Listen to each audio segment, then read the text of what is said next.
Hello, good day mga boss. Siya ulit ng DIY ko Rips. So, unti-unti na dumadating yung mga in-order natin para sa buy LED setup na gagawin natin sa NMAX B2. So, ito naman yung next na dumating, RGB LED lights ito na merong Bluetooth function. Ayan. So, ito yung ilalagay natin dun sa AES na buy LED natin, sa may lens. Di bali dito natin yan ilalagay dito sa loob. Yan. So, siya yung magsisilbing lens light natin, o kaya yung tinatawag ng iba na devil eyes, demon eyes. Yan, ganun yung mga tawag nila dyan. Bale, ito yung ikakabit natin dito sa loob ng lens para umilaw ito. Pero, bago nyo magkabit-kabit nung kung ano-ano man na ilaw dun sa sasakyan nyo, sa motor nyo, dapat yan, chine-check nyo muna kung gumagana o hindi, para hindi sayang installation. So, una, i-check muna natin kung working ito. Pagka working ito, ikakabit na natin yan dito sa ating AES na buy LED. Gamitin muna ulit natin tong jump starter. Yan. So, yung black is negative, yung red is positive.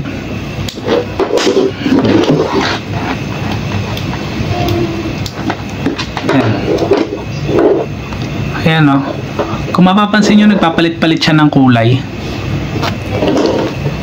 Tapos, pagka in-scan nyo to, makukuha nyo yung application. Makukontrol nyo na yung ilaw nyan. Kung gusto nyo isang ilaw lang siya, pwede. Tapos, yung pinaka-sequence nya, pwede din, Kung gusto nyo yung mabilis yung blink, kung gusto nyo gumagapang, pwede rin yung mga ganun. Iba't ibang modes kasi yan. Yan. Compare doon sa pin-previous sa atin before. So, pakita ko ulit sa inyo yung na-previous sa atin, Ito yung freebie sa atin. So ito is isang ilaw lang ito. Testing natin.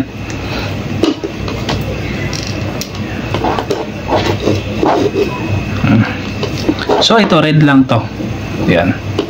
Ayan lang siya. Tsaka tignan nyo naman Ayan kung gaano kalaki yung pinagkaiba ng LED nila. Merong ganito na hindi RGB, isang kulay lang din. Pero sana ayun na lang yung pinribis, hindi yung ganito napakaliit. So, ang gagawin natin ngayon, kakabit na natin to dito sa ating AES buy LED. Ang gawin nyo, kumuha kayo ng screw. So, ito yung need nyo tanggalin. 1, 2, 3, 4. Yan, 4 na screw. Di bale, ito is parang flower type. Nagkataon lang na meron din ako.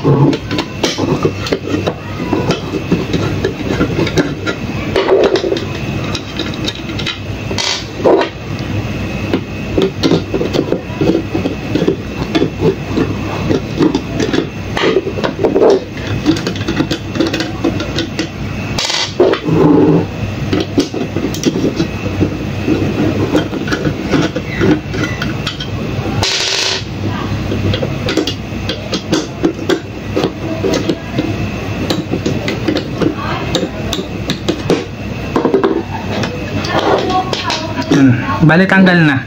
Dito natin yan ilalagay, paikot dito. Yan. So, dapat yung LED is makikita. Papaganyan nyo siya ikakabit. Yan.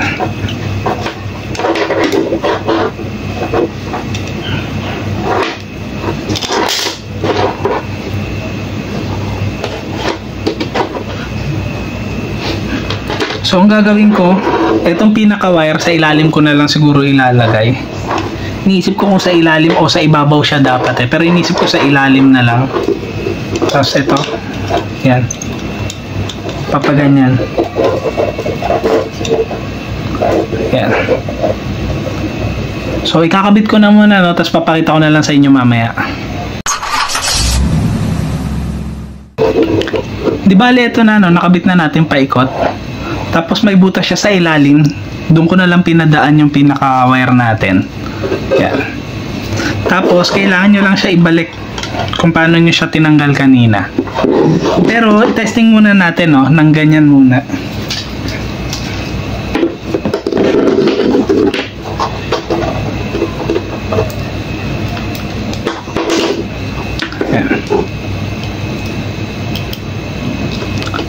Yan, no? Ganda.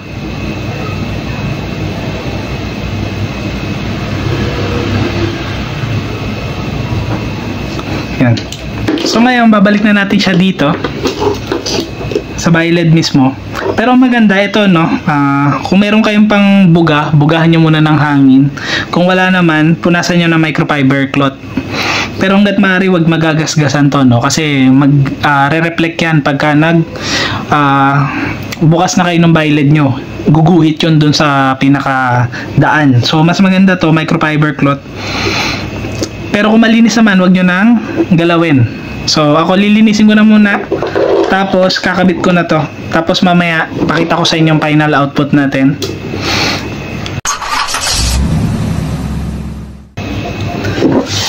Ito na, no, kabit na natin. Yan, di ba ligay niyan yan. Testingin natin.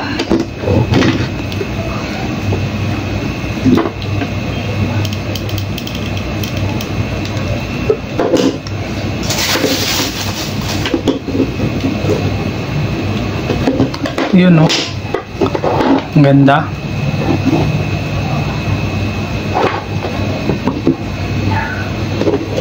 Yan.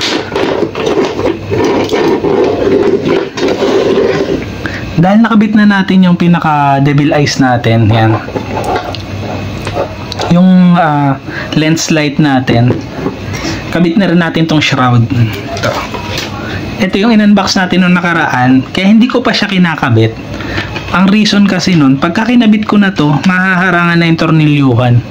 Hindi natin makakabit ito. So dapat ito talaga muna yung una nyong ikabit bago nyo ikabit yung shroud. So since ito kararating-rating lang, yan, kaya hindi pa natin to nakakabit. So kung mapapansin nyo, etong shroud natin, merong mga paayan. Isasakto nyo lang doon sa mga butas dito sa biled natin. Bale ito, papaganito yan. Yan. Yan. Ayan na, nag-lock na. Yan, o. Kung mapapansin nyo, natakpan yung mga tornilyuhan. Kaya hindi muna natin kinabit tong shroud. Ngayon, testing natin yung may shroud tapos mayroong devil eyes.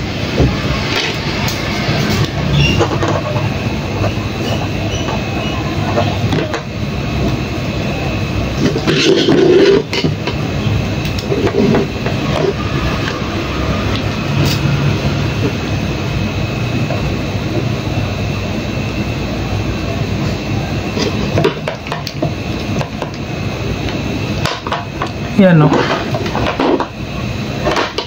Puti yung shroud tapos yung sa loob iba yung kulay. So pero kung i-customize ko to, no, tingin ko baka i-red ko lang yan. Pero just in case na gusto kong magpalit-palit ng kulay, pwede. Kasi RGB na to, no. Pero baka i-steady ko lang to ng red. Pero pagka nagsawa na ako sa red, papalitan ko ng ibang kulay. Yan, no. Ganda. So, ganun lang mag-install ng devil eyes pati ng shroud sa biled. So, abangan natin kung ano pa yung mga accessories na dadating, ano. So, tapusin na natin tong video na to. Ingat kayong lahat. Ride safe. God bless.